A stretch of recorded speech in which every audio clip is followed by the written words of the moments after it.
कलावज्ञ जीवधरा थावतारं कलंकं तेजोधिका मोदिवत्रं फलानीशवादापनोदार दक्षं समाधिस्मृतिं भजे ज्ञानदीपम् ओम नमो ज्ञानेश्वरा करुणाकरा दयाळा तुमचा अनुग्रह लादलो पावन झालो चराचरी अविकाराय शुद्ध्याय नित्याय परमात्मने सदैक रूप रूपाय विष्णवे सर्व जिष्णवे यस्य स्मरण मात्रेण जन्म संसार बंधनात् विमुच्यते नमस्तस्मै विष्णवे प्रभ विष्णवे ज्ञानेश्वर भगवान विष्णु निवृत्ति भगवान हरा सोपान भगवान ब्रह्मा मुक्ताख्या ब्रह्मचित्कला अलंकापुरी पुण्यभूमी पवित्र तिथे नांदतो ज्ञान राजा सुपात्र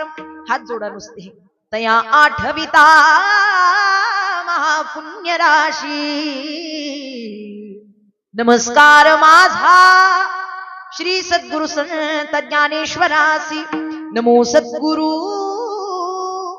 तुकया ज्ञान दीपा नमो सद्गुरु सच्चिदानंद रूपा नमो सद्गुरु भक्त कल्याण मूर्ती नमो सद्गुरु भास्करा पूर्ण कीर्ती जयाची केली स्मरण होय सकळ विद्येची अधिकरण त्याची बंधू श्री चरण श्री गुरूंचे ते नमस्कार होणी आता मस्तक हे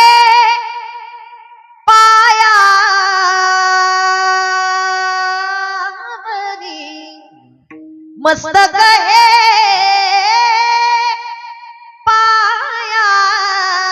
पायावरिया वारकरी संतांच्या वारकरी संतांच्या वारकरी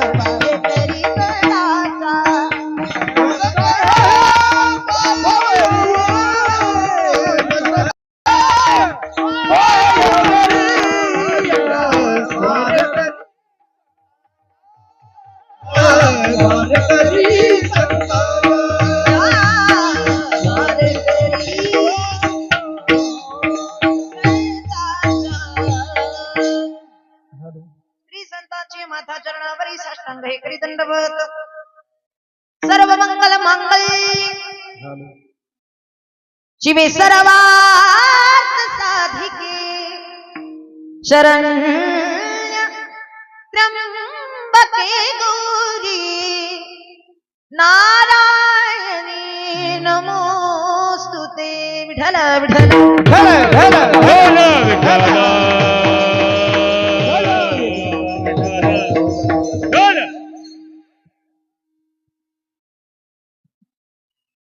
काया वाचा म्हणे झाला विष्णुदास काम क्रोध त्यासा बाधतीना विश्वासी तो करी स्वामी वरी सत्ता सकळ भोगीता होय त्याच रामकृष्ण हरी रुसल्या का काय कोणी बोलाना झालं रामकृष्ण हरी रामकृष्ण हरी चला तुमचा काही विषय नाही प्रस्तुत प्राप्त प्रसंगी प्राप्त स्थळी श्री कीर्तन रूपी सेवेकरिता निवडलेला घेतलेला अभंग महाराष्ट्र भूषण पंचम वेद निर्माते तुम्हा आम्हा साधकांचे मायबाप आणि अज्ञानी जड जीवाचा उद्धार करण्याचं सगळ्यात सोपं साधन ज्यांनी आपल्यापर्यंत पोहोचवलं असे महान संत वैराग्य मूर्ती देहू निवासी जगद्वंदनीय जगद्गुरु श्री संत श्रेष्ठ तुकोबरा दीदी जगद्गुरु श्री संत तुकाराम महाराज यांचा 3 चरणांचा अभंग कीर्तन रूपी सेवेकरिता निवडलेला आहे विठ्ठल विठ्ठल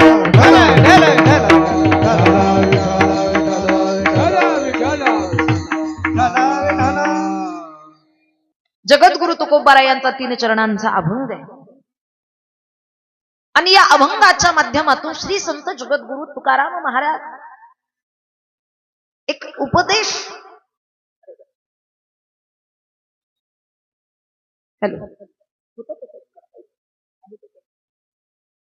एक उपदेश आम्हा सगळ्यांना करतात.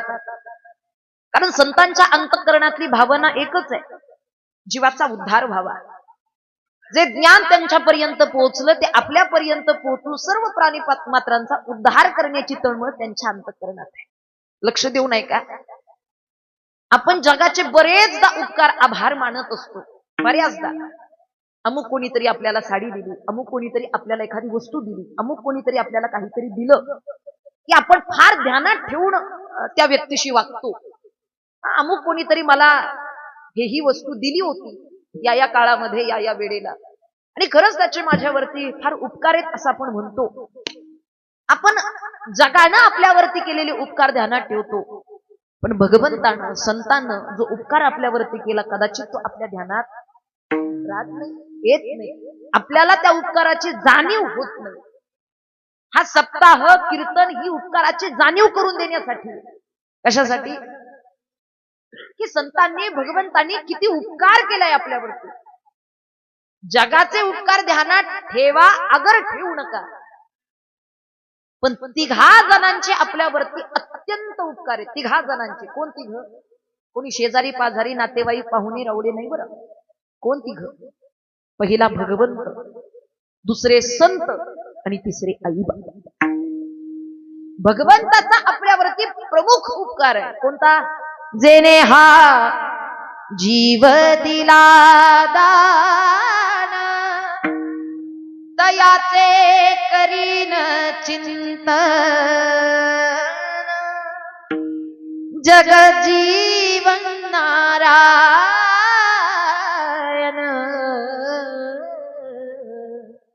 गायीन गुणतयाचे. भगवंताचा काय उपकार आहे? जीवदान दिलं. जेने हा जीव दिला दान, दयाचे करीन चिंतन, जग जीवन नारायण, गायीन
भगवंतांना जीवदान दिलेलं आहे. हा भगवंताचा उपकार आहे. संतांनी कृपादान केलं, हा संतांचा उपकार आहे. कृपादान केले संती कल्प अंतिसरे ना. अवघडातला परमार्थ जर सोप्यात करून कुणी सांगितलं असेल तर तो संतांनी. नाही तर काय ताकद आहे आपली इथपर्यंत बसण्याची? काय ताकद, काय पात्रता आपली इथपर्यंत बसण्याची? सांगा. काय अधिकार आहे आपला इथपर्यंत बसण्याचा? हे सगळं प्राप्त करण्याचा काय अधिकार आहे आपला? पण तो अधिकार प्राप्त करून दिला संतांनी. सोपे वर्म आम्हा सांगितले संती, टाळ दिंडी हाती घेऊनी नाचा, समाधीचे सुख साडा वळणी, ऐसा या कीर्तनी ब्रह्मरस. सोपा परमार्थ आपल्यापर्यंत पोहोचवला संतांनी, आपल्यावरती कृपा केली. लक्ष देऊ का? हा संतांचा आपल्यावरती उपकार आहे. पहिला उपकार आहे भगवंताचा, जीवदान दिलं. दुसरा उपकार आहे संतांचा, कृपादान केलं. आणि तिसरा उपकार आई बापाचा, ज्यांनी देहदान केलं. विठ्ठल विठ्ठल.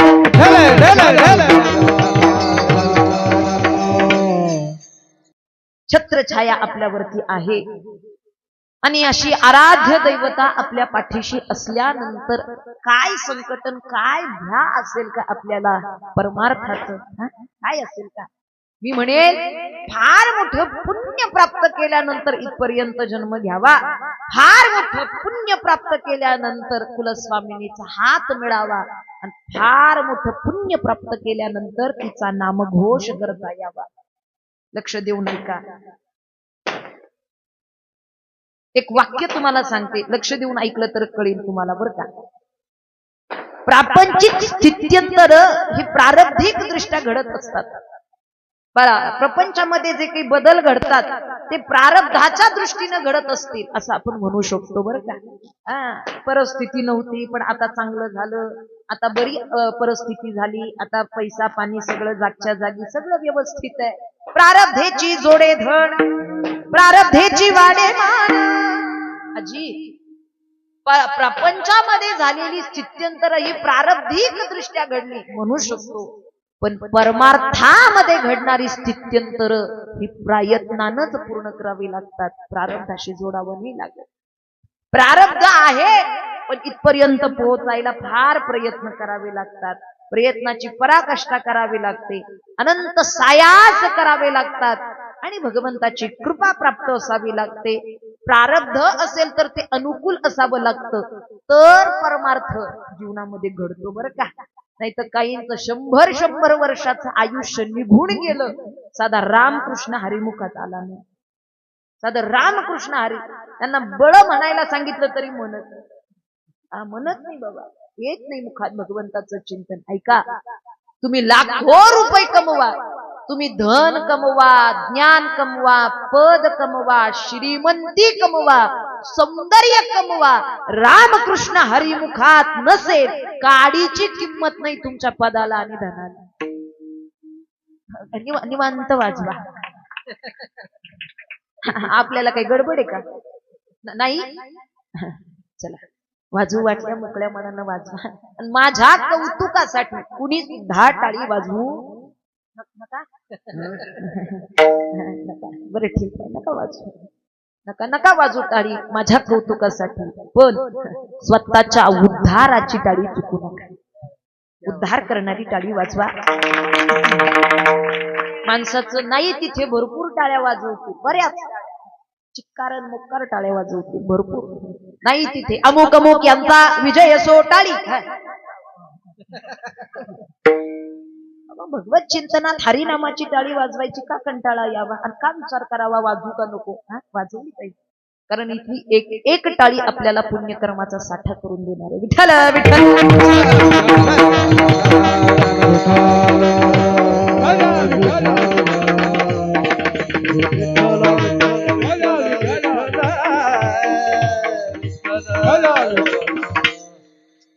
सुंदर अशा पद्धतीचं नियोजन करून इथपर्यंत सप्ताह सुरू आहे. गोड अशा पद्धती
खऱ्या अर्थाने आपल्याला प्राप्त झालेली अवस्था ही भगवंताची आपल्यावरती फार मोठी कृपा आहे. लक्षात ठेवा, फार मोठी कृपा आहे. हे घडणं सोपं नाही, पण सुंदर अशा पद्धतीचा सप्ताह घडतोय. छान अशा पद्धतीचं भवानी मातेची आपल्यावरती कृपा आहे. अधिकच न बोलता सर्व श्रोते मायबापांच्या चरणी नतमस्तक होते. विठ्ठल विठ्ठल. काया वाचा म्हणे झाला विष्णुदास, काम क्रोध त्यास बाधतीना. विश्वासी तो करी स्वामी वरी सत्ता, सकळ भोगीता होय त्या. मुळात जन्माला आल्यापासून मरेपर्यंत आपण भगवंताचे दासच आहोत. याच्यात कसलीच शंका नाही की आपण त्याचे दास नाही आहोत. काही माणसं आम्हाला विचारू लागतात का, हो आम्हालाच का कीर्तनाचा आग्रह, आम्हालाच का भजन करण्याचा आग्रह, आम्हालाच का भक्ती करण्याचा आग्रह, इतर प्राण्यांना इतर जीवाला का नाही कीर्तनाला, चला बसा या महाराज आले, चला वेळ झाली, का नाही इतर जीवाला, आम्हाला का अट्टहासानं सांगितलं जातं इथपर्यंत भजन करायला कीर्तन करायला, का बरं? कारण इकडे लक्ष द्या, जे आपल्याला प्राप्त झालं ते इतरांना प्राप्त झालं नाही.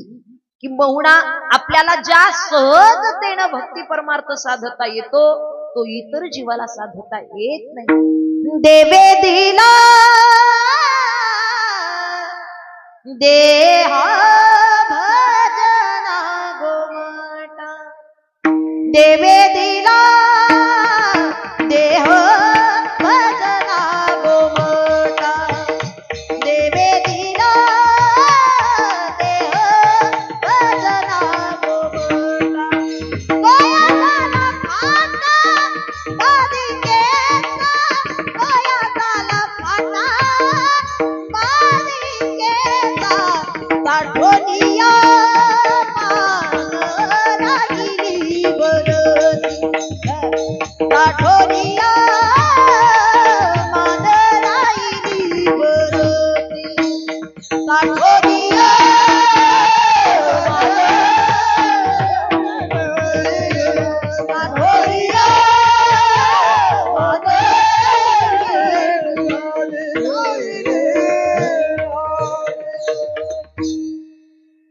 तोया झाला फाटा बाधिकेचा, तोया झाला फाटा बाधिकेचा,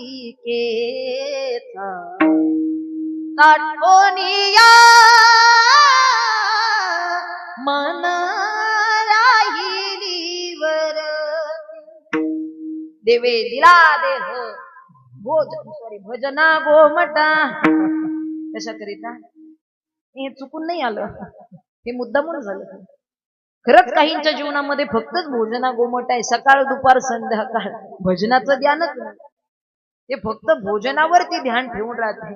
8 दिवसांचा सप्ताह झाला, बसला काय, नुठला काय, गेला काय, काही फरक पडत नाही. ते फक्त टायमिंग बघून राहते. एकाला सातत्यानं शेजारचा माणूस सातत्यानं बोलवायचा, चला म्हटले आज कीर्तनाला. सप्ताह सुरू, सुंदर अशा पद्धतीनं सप्ताह प्रारंभ झालाय, सुरुवात झाली, चला सप्ताहाला कीर्तनाला. तो म्हटला आज कुठे सुरू झाला, बघू म्हणले उद्या परवा येऊन जाईल, उद्या परवा येईल, बघू म्हणले आज काही गडबड आहे का, उद्या परवा येऊन जाईल. 8 दिवस तो माणूस आग्रह करू लागला. रोज निघताना म्हणायचं चला चला कीर्तनाला, चला कीर्तनाला. तो म्हणायचा फक्त भोजनाची वेळ सांगा, इथपर्यंत पोहोचून जातो. आणि खरंच भोजनाच्या पंक्तीलाच दिसायचा. 8 दिवस तो कुठंच दिसला नाही, हरिपाठाला नाही, प्रवचनाला नाही, कीर्तनाला नाही, भजनाला नाही, फक्त भोजनाच्या पंक्तीतच दिसायचं. अगदी काल्याच्या कीर्तनाला यानं आग्रह केला. म्हटले झाला आता सगळ्याचा सार म्हणून किंबहुना काल्याचं कीर्तन तरी ऐकायला चला. तो म्हटला आजची महाप्रसादाची पंगत कोणाची, एवढंच सांग. आजची पंक्तीचा टायमिंग काय तेवढं सांग, बाकीचं माझं मी बघून घेतो. काहींना आपल्या उद्धाराची तळमळ राहत नाही बरं.